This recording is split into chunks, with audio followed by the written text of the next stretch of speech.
herself in bronze. She's getting a medal. What color will it be? She's about to light this place up once again, Jen. So let's talk about what Hannah could do here to get back that second or maybe even first place position. She's got a switch 3 in her run a little later on. If she could turn that into a 7 and improve on some of the technicality in her run, she might be able to get it done. So here is that 7, setting up for the switch, sticking with the 3, but man, 10 feet out on that switch 3, and there is the 900. Best run for her of the night, no doubt.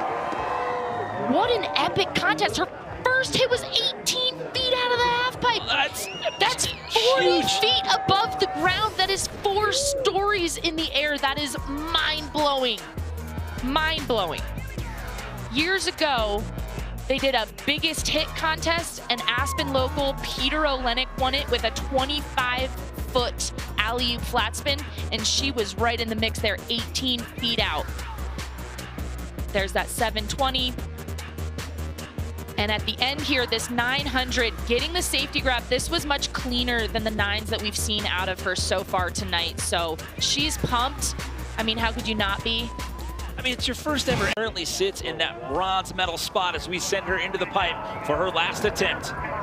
Britta completely shocked me last run with that 1080 in the middle of her run. So if she can clean that up, it could be a contender. So far, so good. Into the 1080, squeaking it around. Here is the switch 360 Japan grab. The left side 540, and closing it out with the right side 720. Cleaner than her last run. But I don't know if it's enough for her to get that gold. But if she could take home another medal, she's assured one. At the very worst, she leaves here with a bronze because there's only 2 skiers left, and they're both ahead of her in the standings for now. Going so big on that 9, getting totally inverted. And this alley-oop, I just love it. I'm glad that's still a part of her run.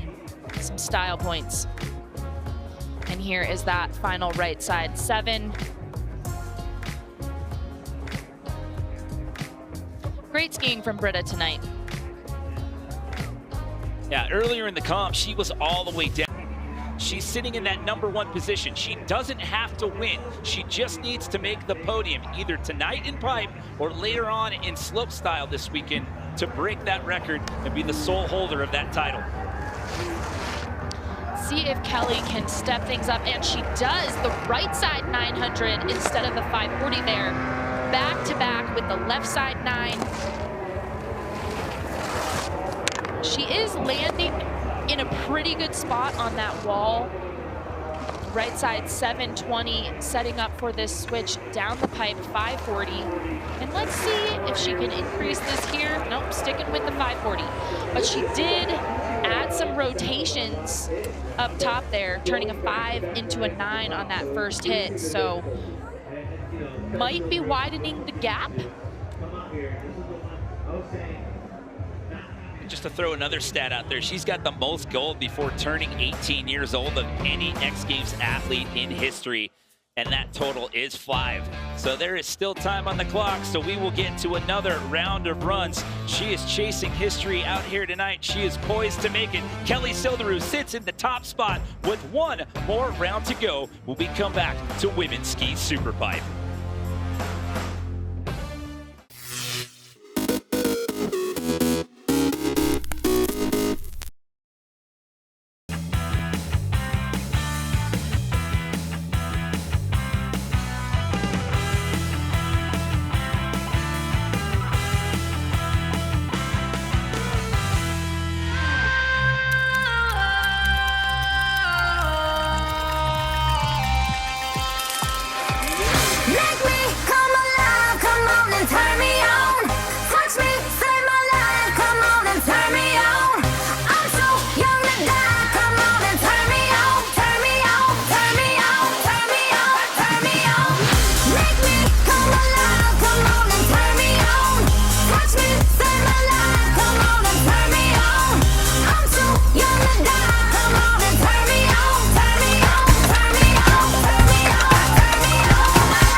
The San Fernando Valley.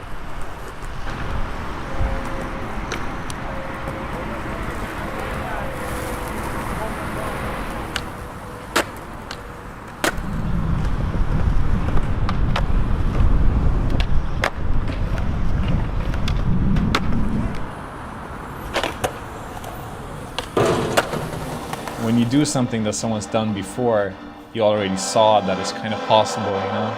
But one thing that got me very stoked, like with Samuel Dende, is that he did like stuff that I hadn't seen before. And that stood out to me, and that is like something that I value very highly in skating and in people, you know? To like kind of dare to do your own thing.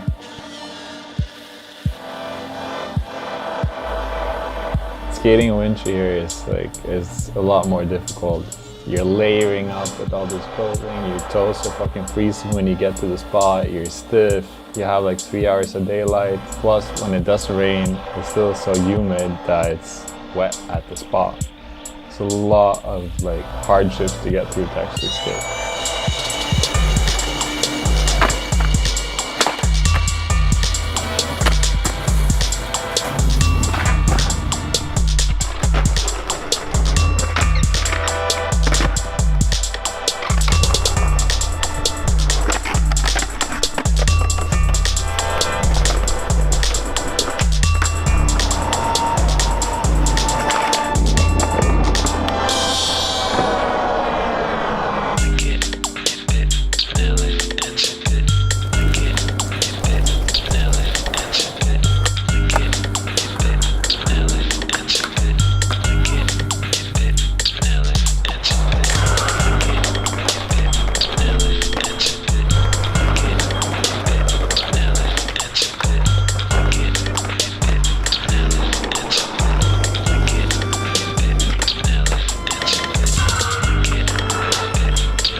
With like the lack of light, you start your day and you go out and you know you only have like a couple of hours of light. And if you work, then you know you go to work when it's dark, you get home when it's dark, and you never see light. And that's like your life for like 6 to 8 months. Just no light, no sunlight.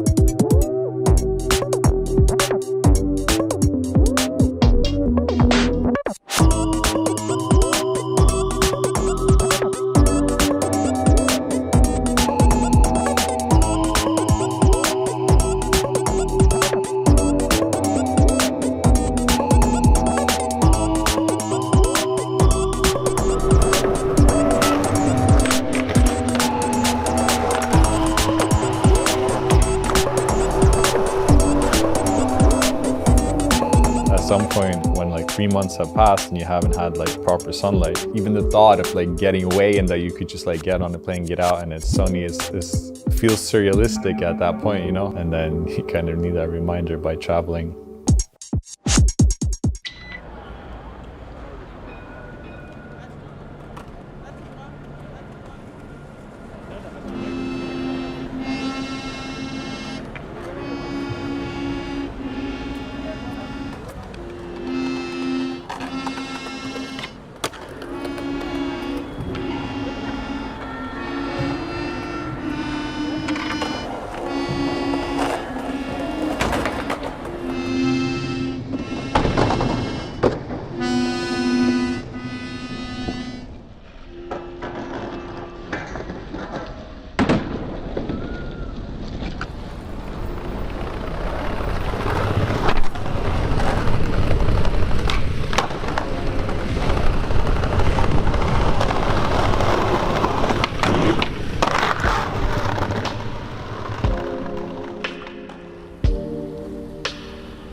My name is Lauren Ross. I am an Olympic ski racer and I'm an artist. I find many things inspiring about winter sports, but primarily I find the community inspiring and kind of the natural aspect of winter sports.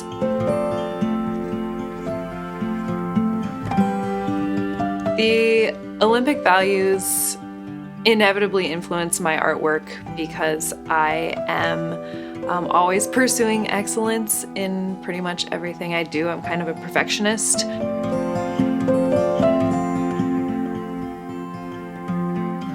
So in the process of making these artworks, I have really tried to create with a lot of freedom and not really have too much of a plan.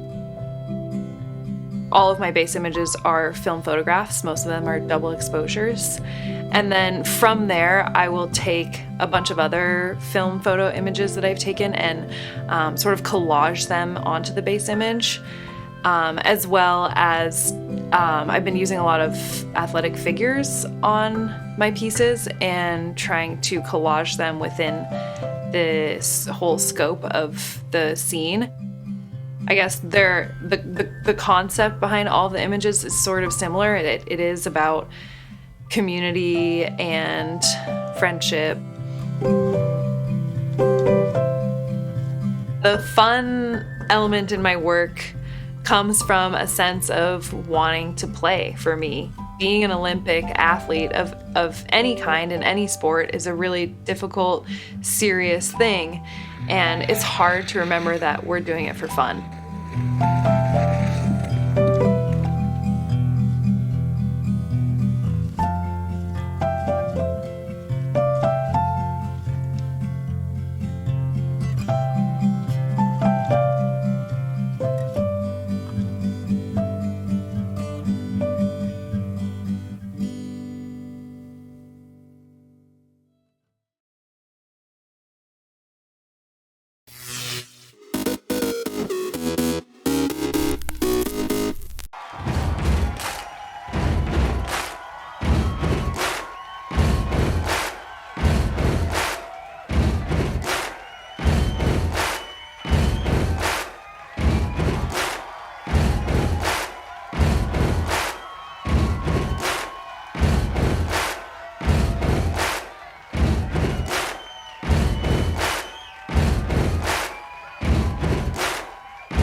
World's first. The world's best. UFC strawweight champion. Come with us. We're just getting started. It's going to be so much fun, I promise you.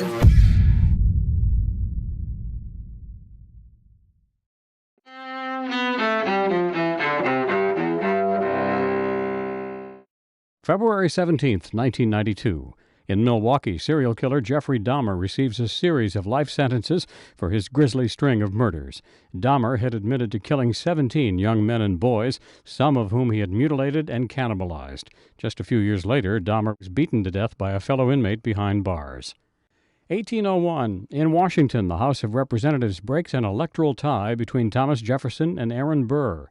The House chooses Jefferson to be America's third president. Burr became his vice president. 1996. World chess champ Garry Kasparov beats Deep Blue, the IBM supercomputer, in a 6-game match in Philadelphia. I knew that I could learn much better because my opponent would need more time to learn and to come back with a really sophisticated counter strategy. The following year, Kasparov loses to Deep Blue in a rematch. 1963. I'm not afraid to take on a challenge. I'm not afraid to take a step. And if I fall, I fall. I pick myself up. I move on. Michael Jordan, one of pro basketball's greatest all-time players, is born in Brooklyn, New York.